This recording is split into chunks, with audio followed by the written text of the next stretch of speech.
Hey, what's going on? I want to do a quick video right now. Hopefully another one later today. I'll try to stitch them together into one video if I can find my editing software. But Chris just released that video recently. Floyd Sweet VTA Experimental Verification Electromagnetic Charge Pump Solid State. And there was a comment in there. Well, he's showing the effect that the voltage is rising, and it was over like a 3 or 4 second period. And he's saying it's anomalous. There was a comment in the video, what if it's the light bulb getting hot? So kind of indicating that the resistance is changing and it's causing the light bulb to light up slowly. However, Chris's video, we're looking at the voltage, and as far as I understand, voltage should be there immediately. As the bulb heats up and loses resistance, then the current should go up. So I think what we're looking at is something maybe a little bit different. But I want to show just a standard transformer with the POCs and what he's talking about, because Chris also mentioned that there's a small frequency range in which the light is lit. And lower frequencies, we should be seeing the bulb flashing. And higher frequencies, it should be extinguished at a much higher frequency. I think his went out at 2.5 kilohertz. So I'll show what he's talking about in standard observations. So what do we got here? Transformer core out of a microwave. Top coil 65 turns of 0.8 millimeter. Bottom has 2 coils. The one underneath is 65 turns of 0.8 millimeter. Those are my 2 output coils. They have a common input, common ground. On top of the bottom coil is 45 turns of 0.8 millimeter. We're using that as the input. I also have a battery so we can kind of compare source inputs, because I can tell that somebody's going to say that maybe it's the power supply. If the power supply is not able to deliver the current, we're going to see the voltage drop, I'd assume. But I don't think it's going to have an effect like what Chris is showing, where the voltage is actually rising. So let's go ahead and get this focused on the scope.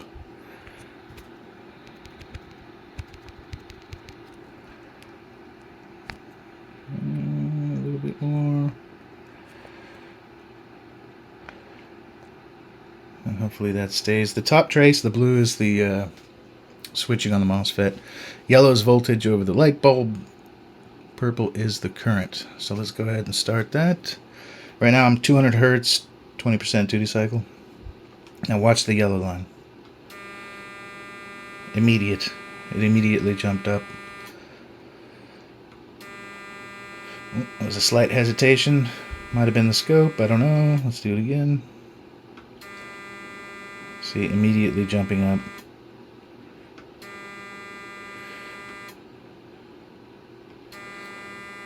Now if you watch the very tip, there's a tiny bit of climb.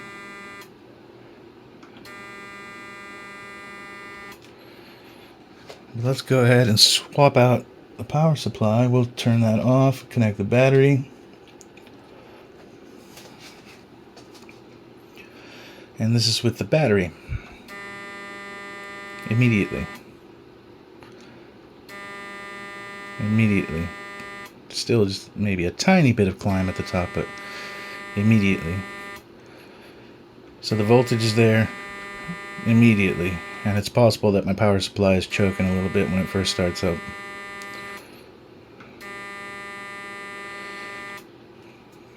Okay, so let me disconnect the battery. We'll use the power supply. I want to show the light bulb now.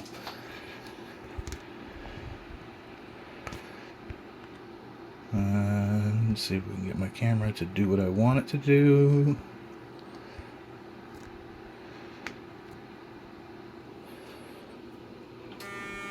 Okay, so the flashing. Chris got down to about what I believe was probably 100 hertz, somewhere between 50 and 100 hertz, when his light bulb extinguished. So we're at 200 hertz here. We're going to take it down. 100 hertz. Start to see a little bit of flashing now. 60 hertz, 50 hertz. I hope you can see that. It's 30 hertz. You should be able to see that. 20 hertz. So the bulb is still lit. It's flashing. There's still induction going on. Now let's take this up.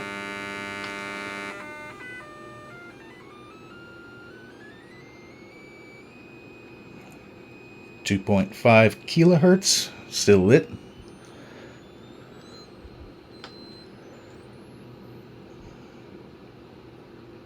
$30 kilohertz, still lit. Still induction going on. 50 kilohertz, I think that's enough to kind of prove the idea. So there's still induction going on. There's something that is going on strange in his setup. That needs investigation, I guess. It's not the light bulb filament, for sure. So, next video, I have put together a couple of these. Pretty much the same thing that he's got going on. So, we'll go ahead and investigate that and see what kind of observations we can make. Alright, second part of the video. Here's my build. These are pretty much the same thing that Chris has showed in his last video. We have 250 turns of 0.8 millimeter on the bottom. Kind of a glued in 3 millimeter gap. And the top has 250 turns of 0.8 millimeter for the two POCs. And over the top is wound. It's like 0.58 what I measured, so 0.6 millimeter, 100 turns for the input. And they are coming out to the bulb. Again, common ground, common input to the bulb with the diodes. And it's funny, Chris, actually, when I built these a few months ago, I actually did play around with them a little bit, and I noticed this small range of where the light bulb actually lights, and I chalked it up to just bad coupling between the coils, and it kind of frustrated me. So I built a second set and used ferrite. This one inside each one has the microwave oven transformer core material. Just cut up pieces. Smashed them in there, glued them, covered it so it looks nice. This one uses ferrite, but it's the same exact thing. 250 turns. This one has the input 100 turns of 0.6 millimeter. But it had the same result. And actually, to be honest, the ceramic one, it seemed to kind of have the effects at a little lower frequency, which I think should be opposite because ferrite should respond at a higher frequency. But anywho, get on with this. So, microwave oven transformer core material inside of both of those. We got the two POC coils. We got the input coil wound on top. And we're going to go ahead and start this up and show you guys the effect. Now mine is not as pronounced as Chris's. It took his, 3 or 4 seconds to get to the full amplitude. Mine doesn't, maybe 2. Here we go, 10 volts. This is 310 hertz at 25% duty cycle. Watch the yellow line. See how it was sluggish to rise. Every time.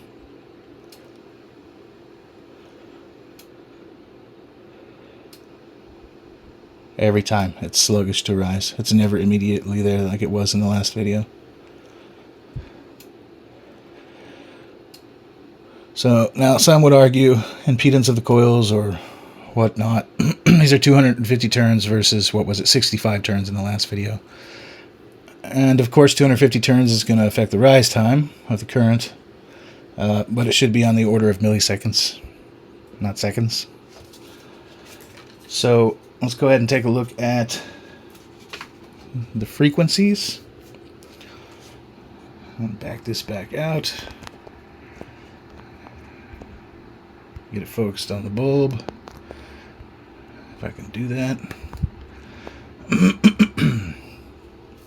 Okay, so there's on, and hopefully you can see that all right. So now, last time we got down and it was flashing all the way down to 30 hertz. So we're going to drop the frequency.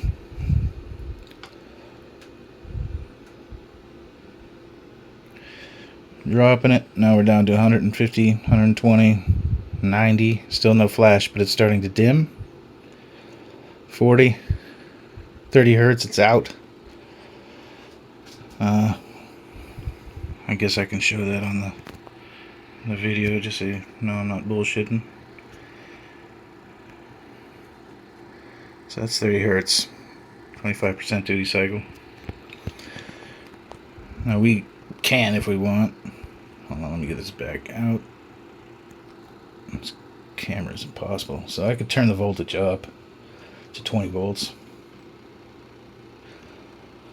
And you hear a little bit of chatter, and you can kind of almost see a little bit of flickering.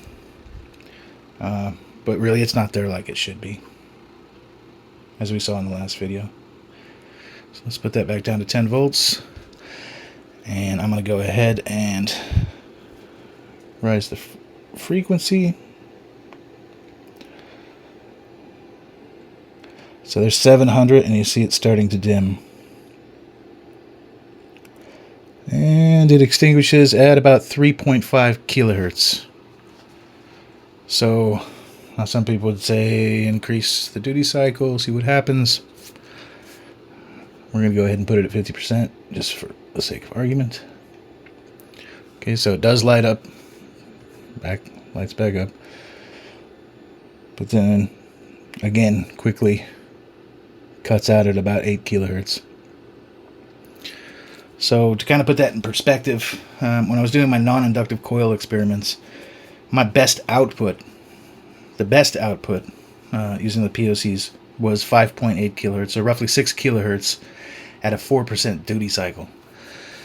This is dying out at 8 with a 50% duty cycle, so there is some other, it's seen some other kind of resistance, not the impedance. Again, 250 turns is my non-inductive coil experiment was 310 turns. And core material, some might argue it's microwave oven transformer core material, that's why it's going. But the same thing happens with the ferrite setup, which I'm not going to show today, but just take my word for it. So yeah, something strange going on. So let's, just for fun, put this back down to 310 hertz, duty cycle 25%. And I just want to show you with the magnets, which really at this point I don't see any difference, but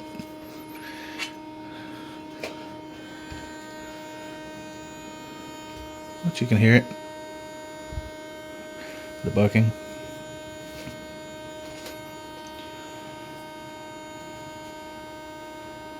So I guess what now? I'm gonna play with this for a bit. So there's something definitely strange going on here, which is it's not the bulb, it's not coil impedance, it's not core material. Some things come to mind. Chris in one of his videos was talking about how the POCs act like, have a capacitive effect, act like kind of like a capacitor. Watching his amplitude in his video climb so slowly kind of reminded me of, there's two videos, one by Stephen Marks and one by Akula, I believe it was, who had a TPU type setup in which he first used LEDs, and then he switched it to an incandescent bulb. In both those videos of Stephen Mark and Akula, they showed how there was like a wind-up time period when the voltage was climbing. And in both those videos, it was actually on the order of like tens of seconds, maybe a minute. But it took a while for the voltage to climb. Maybe that's what we're seeing here. Honestly, I have no idea. But I will definitely be investigating. And I'm sure that in the comments we will get some answers from some people with new YouTube channels that have no videos. So we'll see what they say. Anyways, that's it. Thank you.